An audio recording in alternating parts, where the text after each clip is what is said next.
Ito ang reading mo, Libra. Welcome back to our channel. Naway nasa mabuti kayong kalagayan while watching the channel. Isa general reading kayo nang bahalang magpalit ng situation nyo sa reading ko.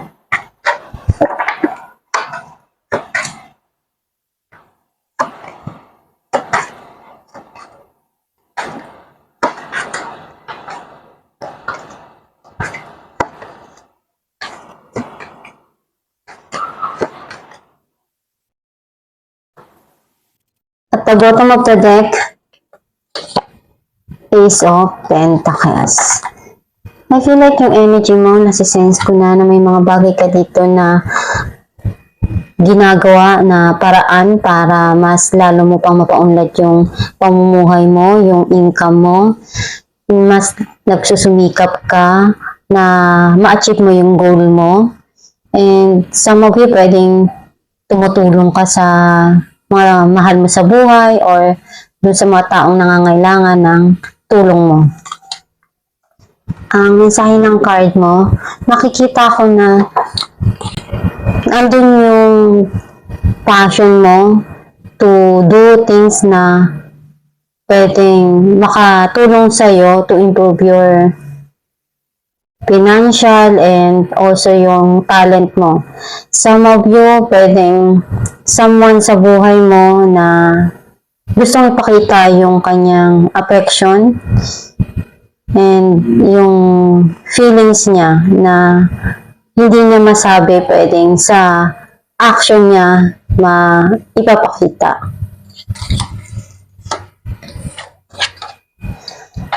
May mga plano ka para sa buhay mo, sa kinabukasan mo, para sa mahal mo sa buhay na maiayos lahat yung mga gusto mo. Some of you, pwedeng iniisip mo mag-travel or may gusto kang puntahan.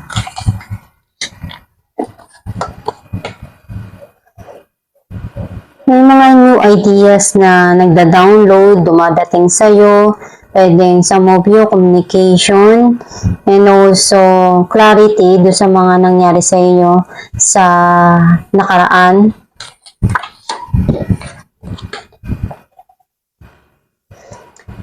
Itong tao na to, nandun yung pagmamahal niya na gusto niyang iparamdam. Pwedeng ikaw din to na gusto mong ipakita yung pagmamahal mo sa mga taong nandyan para sa'yo.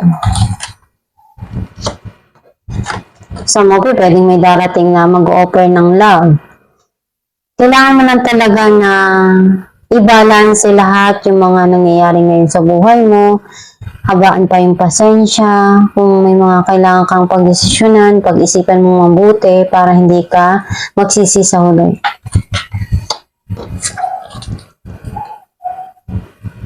Sometimes, nandun sa point na hindi mo may alis yung mga bagay na gumugulo sa isipan mo, pero pinipilit mo eh. And yung mga bagay na nagpapagulo ngayon sa'yo, ikaw din yung makakagawa ng paraan to remove yourself from that kind of situation.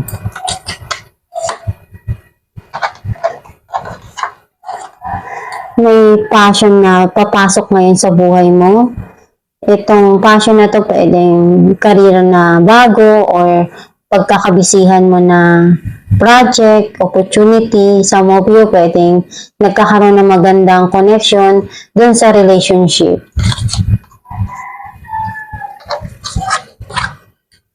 Marami ka man na pinagdaanan na problema, pagsubok, pero na-overcome yun. Ngayong journey na tatahakin mo na darating para sa'yo, nakikita ko na ready ka na to fulfill kung ano yung mga bagay na kailangan mo pang magawa or tapusin dun sa mga pangarap mo or goal mo sa buhay. Clarify natin ang Knight of Wands, Three of Pentacles and the Moon. Nakikita ko na andun yung ginagawa mo lahat ng makakaya mo to fix yung financial mo, yung trabaho mo, yung career mo. And at the back of your mind, may mga bagay ka pa dito na pwedeng makatulong para dun sa pera mo or sa career mo. Kasi alam sa sarili mo na andun din yung passion mo. Some of you naman pwedeng someone sa buhay mo na gusto niyang ayusin yung connection towards you. Karapin natin Ace of Swords, Eight of Pentacles, and the Wheel. Andun yung pagsusumikap mo. May mga bago dito na darating para sa'yo na idea na makakatulong.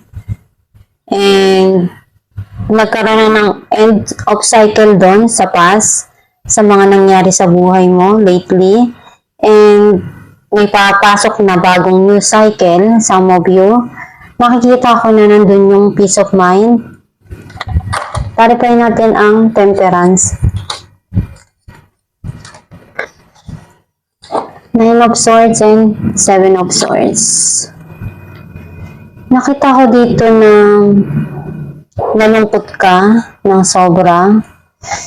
Pero inisip mo na kailangan lang talaga na magpagdesisyonan lahat. Pag-isipan kung ano yung tamang strategy na dapat gawin sa mga dumarating na pagsubok sa'yo or pwedeng mga bagay na hindi mo inaasahan na pagdadaanan mo. And iniisip mo na kailangan din na maibalanse lahat para maging, kumbaga hindi ka ma-exhausted dun sa mga dumarating sa buhay mo. Clarify natin ang Ace of Wands.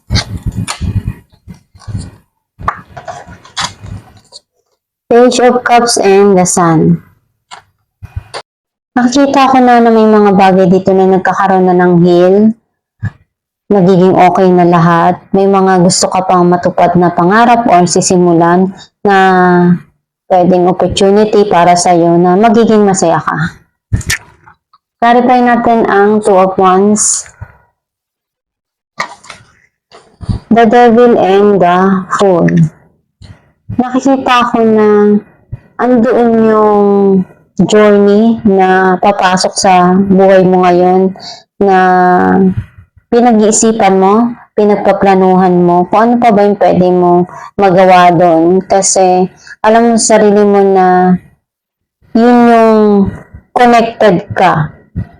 Pwedeng connected sa past mo or dun sa mga situation na nangyari sa buhay mo. Sa nakaraan, pwedeng sa tao. Clarify natin ang Knight of Cups, the Magician, and Five of Pentacles. Nakikita ko na andun yung sadness nitong person na to. Someone to sa buhay mo na gusto niya ngayon na gawin yung makakaya niya para ipakita yung pagmamahal na nararamdaman niya. Pero feeling niya, sobrang lungkot niya, feeling niya wala ng pag-asa, nandun siya sa point na iniwan na siya, nag-iisa siya. At nakikita niya na yung katulad mo ay hindi basta-basta nakukuha unless yung puso talaga yung magpapakita ng tunay na pagmamahal. Clarify natin ang Eight of Swords, Queen of Cups, and Queen of Pentacles. Nakita ko dito na very sensitive ka right now, emotional. Gusto mo yung totoong pagmamahal na maibigay sa iyo. And unti-unti naman na nag-heal na yung mga nararamdaman mo before. And also, you're thinking to invest something here. Pwedeng sa sarili mo. Clarify natin ang the Fool.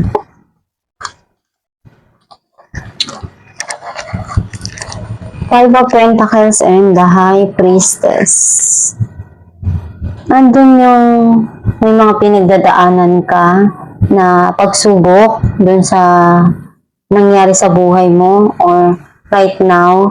Pero kailangan mo lang talaga na makinig, dun sa inner self mo, sa intuition mo, para malaman mo kung ano pa talaga yung mga dapat na maging desisyon mo na tama dun sa tatahakin mong landas. Basta isipin mo lang palagi kung ano yung desire ng puso mo.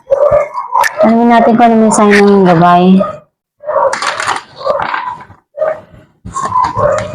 Trustworthy guidance. You have received a wonderful idea as an answer to your prayers.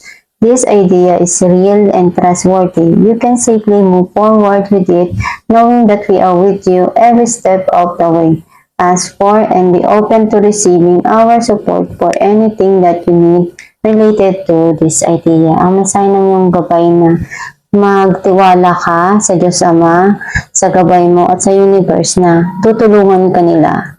And isipin mo lang palagi na andyan sila to help you and support you doon sa mga kailangan mo pang gawin sa buhay mo, yung mga pangarap mo, yung mga dapat mo pang gustong maabot sa buhay. Basta magdasal ka lang palagi para magabayan ka ng tama and hanapin mo lang sa puso mo kung ano yung magpapasaya palagi sa'yo. At itong yung reading, Libra, kung nakaresonate ka, kindly comment down below. Thank you for watching.